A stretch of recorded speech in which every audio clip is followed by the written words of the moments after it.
Digital marketing నేర్చుకుని AI tools వాడుతూ డబ్బులు సంపాదించాలనుకుంటున్నారా? ఈ నెంబర్కి కాల్ చేయండి.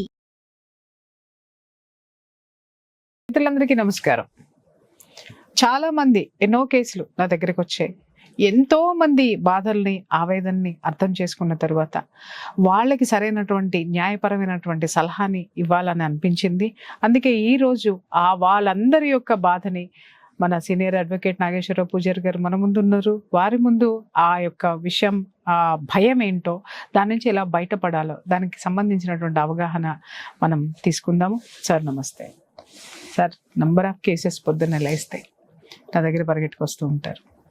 పోలీస్ స్టేషన్ అంటే భయం చాలా మందికి. Police station in the sense ఏంటంటే, ఇంటి చుట్టుపక్కల గొడవ కొట్లాడుకున్న వాళ్ళు కావచ్చు, అన్నదమ్ములు కొట్లాడుకోవచ్చు, లేకపోతే ఇంకా మెయిన్ చెప్పాలంటే 498A కేసు ఇష్యూలో పోలీస్ స్టేషన్కి వెళ్ళాలి అని అంటే గడ్డ గడ్డ గడ్డ గడ్డ వణికిపోతుంది. పోలీస్ స్టేషన్ అంటేనే పోలీస్ అనే మాట పలకడానికి వణికేటటువంటి వాళ్ళు కూడా ఉన్నారు. ఇలా చాలా మంది, అంటే చిన్నప్పుడు మనకు కూడా భయం ఉండొచ్చు, కాకపోతే మనం ఎంచుకున్నటువంటి వృత్తి మూలంగా మనకి దాని మీద ఒక అండర్స్టాండింగ్, వాళ్ళతో మనకు అనుసంధానం ఏర్పడి ఆ డిపార్ట్మెంట్స్ తోటి ఉండొచ్చు. ఇలాంటి వాళ్ళకి అసలు పోలీస్ స్టేషన్ కి సంబంధించినటువంటి ఆ భయాన్ని పోగొట్టేటటువంటి నాలెడ్జ్ కొంచెం. అంటే జనరల్ ఏమవుతుందంటే, సమాజంలో పోలీస్ అంటే ఎప్పటికీ భయమే ఉంటది. ఉండాలి సమాజంలో పోలీస్ అంటే ఎప్పటికి భయమే ఉంటది. అది ఏ దేశంలో అయినా సరే, ప్రపంచవ్యాప్తంగా ఏ దేశంలో అయినా సరే, ఎంత డెవలప్డ్ కంట్రీ అయినా సరే, ఎంత డెవలప్ కంట్రీ కాని కంట్రీ అయినా సరే, పోలీస్ అంటే ఎక్కడైనా భయమే ఉంటది. ఫస్ట్ భయపడాలా? నేను కూడా అడుగుతున్నాను. భయపడాల్సిన అవసరం లేదు అంట, తప్పు చేయనంత కాలం భయపడాల్సిన అవసరం లేదు అంట నేను. ఓకే, కాబట్టి పోలీస్ అంటే భయం అనేది ఎక్కడైనా ఉన్నది. రెండోది, మనకు ఎక్కడైనా కూడా ఇప్పటికీ చాలా మంది ఏం చెప్తారంటే, మా ఇంటా వంటలేదు పోలీస్ స్టేషన్ పోవడం అని చెప్పి అంటుంటారు జనరల్. మా ఇంటా వంటలేదు, మమ్మల్ని పోలీస్ స్టేషన్ పిలుస్తావా, లేకపోతే మేము పోలీస్ స్టేషన్ రావాలని చెప్పి అంటుంటారు. అది ఒక రెండోది. మూడోది, కొంతమందికి ఏంటంటే పోలీసు వాళ్ళ గురించి విన్నా, లేకపోతే పోలీస్ స్టేషన్ చూసినా, లేకపోతే పోలీస్ స్టేషన్ రమ్మని పిలిచినా, లేకపోతే ఇన్వెస్టిగేషన్ అన్నా, ఈ పోలీసు వ్యవస్థకు సంబంధించి ఏదన్నా వాళ్ళకి వినిపించినా కూడా వాళ్ళకు ఒక రకమైన భయం అయితే ఉంటుంది. దానికి ఒక లీగల్ టర్మినాలజీ ఉంది. దానికి లీగల్ టర్మినాలజీ అంటే దానికి ఒక ఫోబియా అంటాం దాన్ని. దాన్నే కాఫియోఫోబియా అంటాం దాన్ని. కాఫియోఫోబియా, CAPIO ఫోబియా, PHOBIA ఫోబియా అంటాం దాన్ని. అంటే పోలీస్ ఫోబియా అన్నది దాన్ని కాపియోఫోబియా అంటాం దాన్ని మనం. సో కాపియోఫోబియా అనేది ఒక రకమైన ఫోబియా టైప్. అది ఇప్పుడు మనిషికి ఒక OCD ఎట్లుంటదో, లేకపోతే ఇంకా రకరకాలు ఉంటాయి కదా, డిఫరెంట్ ఇష్యూస్ ఉంటాయి కదా, మతి మార్పు అట్లుంటదో. కాఫియోఫోబియా అనేది ఒక రోగం. అది మానసిక రోగం. అది పోలీసులను చూడగానే భయపడము, పోలీసుల గురించి విన్న అది కావటము, లేకపోతే అరెస్ట్ అవుతామేమో, ఏదైనా తప్పు చేసినామేమో అని ఇట్లాంటి ఊహలలో వాళ్ళు ఉంటుంటారు. దాన్నే మనం కాపియోఫోబియా అంటాం. దాన్ని ఓవర్కమ్ అంటే ఏదైనా ఎనీ ఫోబియా బై కౌన్సిలింగ్ ఉంటది. చాలా మాక్సిమం ఫోబియాస్ బై కౌన్సిలింగ్ ఉంటది. Okay, by counselling. సో కొన్ని ఫోబియాస్ ఏంటంటే బై మెడికేషన్. సో దాని తీవ్రతను బట్టి. కానీ 80% of the phobias by counselling. అవునండి. ఓకే, ఇప్పుడు మనకు OCD ఉంటది, మాక్సిమం బై కౌన్సిలింగ్ చేయాలి. ఎందుకంటే కడిగిందే కడిగి, చేసిందే చేసి, రాసిందే రాసి ఇట్లా రాస్తుంటారు. కొందరికి హైట్ ఫోబియా ఉంటది. జనరల్ గా హైట్ కి ఎక్కి కింద చూస్తే వాళ్ళు కళ్ళు తిరుగుతుంటాయి. సో నాకు అది ఉంది. నేను ఒక 32 దేశాలు ఫ్లైట్లు విపరీతం తిరిగినా కానీ హైట్ అంటే భయం. నాకు కూడా చాలా భయం. సో ఆ హైట్ నుంచి నేను కౌన్సిలింగ్ ద్వారా బయటపడిపోయినా. ఇప్పుడు నాకు ఫ్లైట్ ఎక్కితే ఎంజాయ్ చేస్తాను మెడిటేషన్ ద్వారా బయటపడ్డాను. కాబట్టి అట్లా అది ఏదైనా కూడా కౌన్సిలింగ్ ద్వారా అవుతుంది. అట్లనే వీళ్ళకి అర్థం కావాల్సింది ఏంది అంటే, పోలీస్ స్టేషన్ అనేది కూడా ఒక సాధారణ కార్యాలయం లాంటిదే. కాబట్టి అక్కడ ఏదైనా తప్పు జరిగితేనో, లేకపోతే నీ మీద ఏమైనా కంప్లైంట్ పోయినప్పుడు నువ్వు పోయి ఎక్స్ప్లెనేషన్ చేసుకోవాలి, అంతే. ఎక్స్ప్లెనేషన్ చేసుకోవాలా. ఒకవేళ పోలీసు వాళ్ళకి చట్టాలు ఉన్నాయి, పోలీస్ బిహేవియర్ ఎలా ఉండాలా, వాళ్ళ డ్యూటీస్ ఏంది, లేకపోతే వాళ్ళు ఎట్లా బిహేవ్ చేయాలా సమాజంలో, ఒక అరెస్ట్ చేయాలంటే ఏం చేయాలా, ఒక ఇన్వెస్టిగేషన్ పర్పస్ ఎట్లుంటుంది, ప్రతి దానికి ఒక చట్టం రాసి ఉంది. సో ఎక్కడైతే నీకు పోలీసు వాళ్ళు ఇబ్బంది పెడతారో, లేకపోతే నీకు పోలీసు ఇన్వెస్టిగేషన్ చక్కగా జరగటం లేదనో, లేకపోతే వెరీ ఫ్రీక్వెంట్గా పిలుస్తున్నారనో, లేకపోతే నీకు సంబంధం లేని విషయాల్లో దూరుస్తారనో పోలీసు వాళ్ళు అనుకున్నప్పుడు నీకు చట్టపరంగా కొన్ని వందల రిలీఫ్స్ ఉన్నాయి మీకు. Okay, correct. సో పోలీస్ అనేది సమాజంలో భయం కలిగించిన, పోలీసు కూడా ఒక సాధారణ పౌరుడే, అతనికి ఒక ప్రత్యేకమైన విధులు కేటాయించబడతాయి. వాటిని అతను పర్ఫార్మెన్స్ ఇచ్చే టైంలో కానీ తప్పు చేసినా ఏది చేసినా అతని మీద మనం చర్యలు తీసుకునే అధికారం ప్రతి సాధారణ వ్యక్తికి ఉంటుంది. పోలీసుల మీద ఎస్, అవును, డెఫినెట్లీ.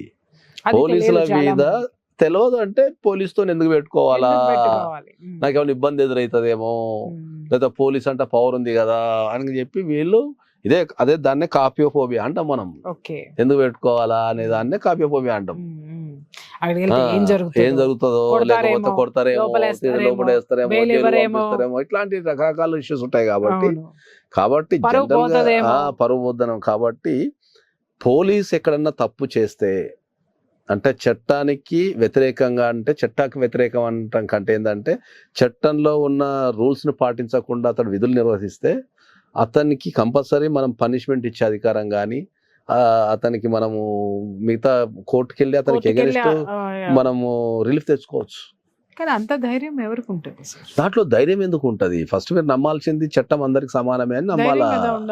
ఉండదు ధైర్యం ఏం లేదు. కొన్ని వందల మంది చట్టం మీద అవగాహన ఉండాలంటారు. ధైర్యం ఏముంటది? ఇప్పుడు మేము ఇష్టం వచ్చినట్టు పోలీస్ స్టేషన్ పిలవనికి రాదు, సివిల్ తగాదాలలో తల దూర్చడానికి రాదు, జనరల్ గా మీకు కొట్టే అధికారం లేదు, ఒక వ్యక్తిని కొట్టే అధికారం లేదు. ఏదన్నా ఉంటే నువ్వు అతన్ని బంధించి కోర్టులో ప్రవేశపెట్టాలి తప్ప నువ్వు అతని మీద చేయి చేసుకునే అధికారం, ఎటువంటి వ్యక్తినైనా చేయి చేసుకునే అధికారం లేదు పోలీస్కి. ఓకే, ఇప్పుడు ఒక విషయం అడుగుతాను సార్, మన దగ్గరికి చాలా కేసులు, ముఖ్యంగా నా దగ్గరికి వస్తారు 498 కేసులకి సంబంధించి. లేదు, ఇంకొకటి ఏంటంటే మన కుటుంబ తగాదాలు ఎక్కువ ఉన్నప్పుడు, అవతల విపరీతమైనటువంటి భయంతో సంబంధించినవి, వ్యాపారాలకు సంబంధించినవి కావచ్చు, ఇవి చాలా కేసులు. ఇంకొక విషయం కూడా ఉంటుంది సార్, తప్పుడు కేసులు ఎక్కువ పెట్టడం అనేది ఎక్కువ ఉంటుంది. ఎక్కువ మనం చూసినటువంటిది, నా దగ్గర ఎస్పెషల్లీ నేను చూసింది ఫాల్స్ కేసెస్ ఉంటాయి. సో వీళ్ళకి కౌన్సిలింగ్ చాలా అవసరం ఫస్ట్.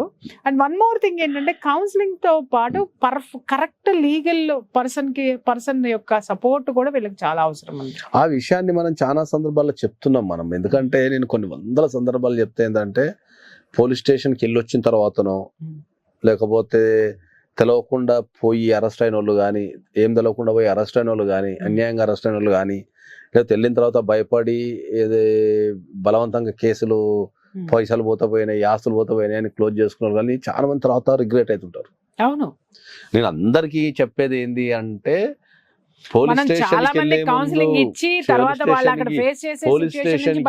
వెళ్ళే ముందే మీరు దగ్గరలో ఒక అడ్వకేట్ దగ్గరికి వెళ్ళి ఒక లీగల్ సలహా తీసుకుంటే అయిపోతుంది. లీగల్ సలహా తీసుకుంటే మొన్న నాకు తెలిసి ఒక కేసులో ఏమైందంటే, మామూలుగా పిలిచిండు, ఇట్లా ఒక అమ్మాయి కంప్లైంట్ ఇచ్చింది, రాని పిలిచిండు, ఈయన అడిగి పోయిండు. తీరా చూస్తే అప్పుడప్పుడే రేప్ కేసు పెట్టారు, అప్పుడప్పుడే అరెస్ట్ చేసి జైలు పంపించేసారు. అట్లా అందుకనే చాలా ఉంటాయి కాబట్టి ఆస్తులు సీజ్ చేస్తుంటారు. ఒక చిన్న విషయం, ఇదే కేసులు జరిగినాయి అనుకుందాం సార్, ఈ విధంగా కేసులు జరిగినాయి, అప్పుడు ఇమ్మీడియట్ గా వాళ్ళు తీసుకోవాల్సినటువంటి నిర్ణయం ఏంటి? నేను ఏమంటా అంటే, ఏ పోలీస్ స్టేషన్ నుంచి కాల్ వచ్చినా, లేకపోతే ఏ పోలీస్ స్టేషన్ నుంచి కానీ, పోలీస్ నుంచి కానీ ఏదైనా ఇబ్బంది ఎదురైనా, భయపెట్టడం కానీ, బెదిరించడం కానీ, అన్పార్లమెంటరీ లాంగ్వేజ్ యూజ్ చేయడం కానీ, కొట్టడం కానీ, లేకపోతే ఇవన్నీ ఏది చేసినా మీరు దగ్గరలో ఉన్న అడ్వకేట్ని సంప్రదిస్తే వాళ్ళు దాని సమస్యను సాల్వ్ చేస్తారు, దాన్ని కంపల్సరీ. అది నేను చెప్పేది అదే అంటున్నా. ఇప్పుడు సివిల్ పంచాయతీలలో ఇరికి సంతకాలు పెట్టమని బెదిరిస్తుంటారు, నీకు వేరే ఆప్షన్ లేదని బెదిరిస్తుంటారు జనరల్ గా కొంతమంది, అందరు కాదు కొంతమంది. తర్వాత మామూలుగా ప్రతిసారి అవసరం లేకుండా పోలీసుని పిలిపించి గంటలు కూర్చోబెడుతుంటారు కావాలని, అంటే హరాస్మెంట్ చేస్తే ఏదైనా బయటకు వస్తారని చెప్పేసి. అట్లా చాలా విషయాలు ఉంటాయి. ఏదైనా తప్పుడు కేసు పెట్టినప్పుడు కూడా మనం డైరెక్ట్ స్క్వాష్ అండ్ పిటిషన్ వేసుకొని మనం హైకోర్టు నుంచి రిలీఫ్ పొందొచ్చు. అలాంటి కేసులు చాలా ఉన్నాయి కదా, చాలా ఉన్నాయి. అందుకనే కాబట్టి మనం అది కాఫియోఫోబియా నుంచి బయటపడాలి అంటే నీకు లీగల్ కౌన్సిలింగ్ అనేది జరిగితేనే మీరు కాఫియోఫోబియా నుంచి బయటపడతారు. సో కాఫియోఫోబియా నుంచి బయటపడాలంటే చేయాల్సింది ఏంది advocate legal counselling legal counselling కాబట్టి ఆ లీగల్ Exactly. కౌన్సిలింగ్ వెళ్ళి Yeah. మీరు ఒక మంచి అడ్వకేట్ ని ఎక్స్పీరియన్స్ ఉండి ఎక్స్పర్ట్ ఉన్న అడ్వకేట్ దగ్గరికి వెళ్తే వాళ్ళు పర్ఫెక్ట్ మీకు ఆ లీగల్ రెమెడీస్ రైట్స్ రెస్పాన్సిబిలిటీస్ అని చెప్తారు కాబట్టి బేస్డ్ ఆన్ దట్ చేసుకోవచ్చు. Thank you. చూశారు కదా, ఎవరికైనా సరే పోలీస్ స్టేషన్కి సంబంధించినటువంటి ఈ యొక్క భయాలు ఉన్నా, పోలీస్ స్టేషన్లో కేసులు ఉండి మీరు అటెండ్ అవ్వడానికి ఎవరికైనా సరే భయం ఉన్నా, ఒక సపోర్ట్ లేకపోయినా, మీకు సరైనటువంటి సలహా ఇవ్వడానికి నాగేశ్వరరావు పూజారి గారు ఉన్నారు. స్క్రీన్ మీద కనిపించేటటువంటి నెంబర్కి కాల్ చేయండి, మీకు సరైనటువంటి గైడెన్స్ తీసుకోండి. Thank you.